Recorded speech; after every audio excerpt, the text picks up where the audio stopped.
Pada pekan pertama di bulan April 2023, Wakil Ketua KPK Alexander Marwata menghadiri kegiatan peluncuran Satuan Tugas atau Satgas Pencegahan Korupsi di Aula Bromo Park Hotel Kota Probolinggo. Dalam sambutannya ia mengatakan salah satu pemicu terjadinya korupsi karena banyak pejabat negara lebih mengikuti keinginannya daripada kebutuhan dasarnya. Dalam kesempatan ini, Alex juga turut mengapresiasi pembentukan Satgas Pencegahan Korupsi Pemkot Probolinggo.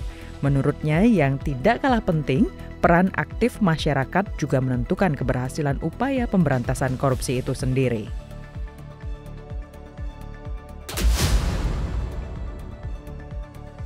Wakil Ketua KPK Nurul Gufron mengingatkan Inspektorat Jenderal Kementerian Lembaga untuk tidak melakukan penyimpangan dalam mengawal program kerja kementerian lembaga masing-masing.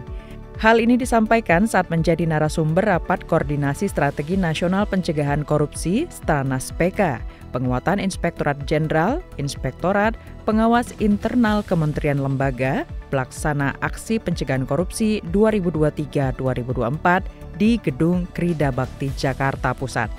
Selain mengingatkan perlunya memperkuat komitmen dalam melakukan pengawasan, Gufron menyebut kebersamaan juga menjadi hal penting lainnya bagi Inspektorat Jenderal, Inspektorat, dan Pengawas Internal Kementerian Lembaga dalam menjalankan fungsi pengawasan.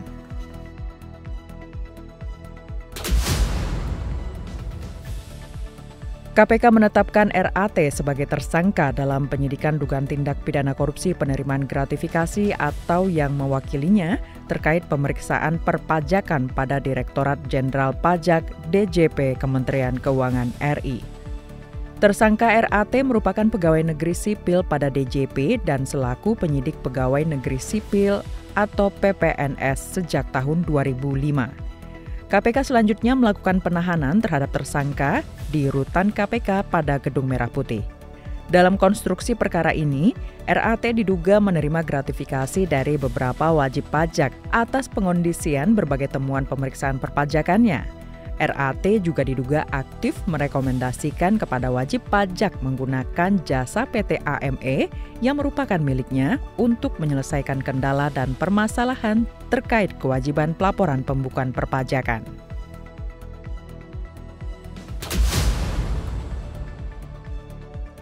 Berdasarkan data perkara sejak tahun 2004-2022, penanganan kasus terbanyak yang melibatkan korupsi pada sektor pelaku usaha adalah penyuapan yang totalnya mencapai 904 kasus. Oleh karenanya, di hadapan anggota American Chambers of Commerce in Indonesia, ANCHAM Indonesia, Wakil Ketua KPK Nurul Gufron mengajak para pelaku usaha untuk menjadikannya sebagai bahan evaluasi agar kasus penyuapan serta gratifikasi tidak kembali terjadi.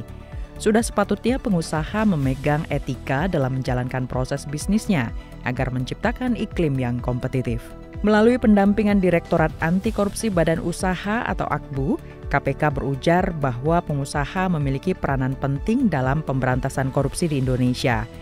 Pelaku usaha tentunya bisa berdiskusi dengan KPK tentang permasalahan apa saja yang dihadapi dalam membangun iklim usaha yang bersih dan secara bersama-sama membangun upaya perbaikan.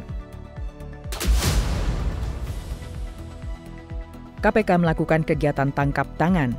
Dugaan tindak pidana korupsi berupa pemotongan anggaran seolah-olah sebagai utang kepada penyelenggara negara atau yang mewakilinya pada tahun anggaran 2022 sampai dengan 2023. Dugaan tindak pidana korupsi penerimaan fee jasa travel umroh dan dugaan tindak pidana korupsi pemberian suap pengondisian pemeriksaan keuangan tahun 2022 di lingkungan pemerintahan Kabupaten Kepulauan Meranti, Provinsi Riau. Dalam tangkap tangan tersebut, KPK mengamankan 28 orang serta uang tunai sebagai bukti permulaan sejumlah 1,7 miliar rupiah. KPK selanjutnya menetapkan 3 orang tersangka, yaitu MA Bupati Kepulauan Meranti periode 2021 sampai dengan 2024, FN Kepala BPKAD Pemkab Kepulauan Meranti, serta MFA Pemeriksa Muda BPK Perwakilan Riau.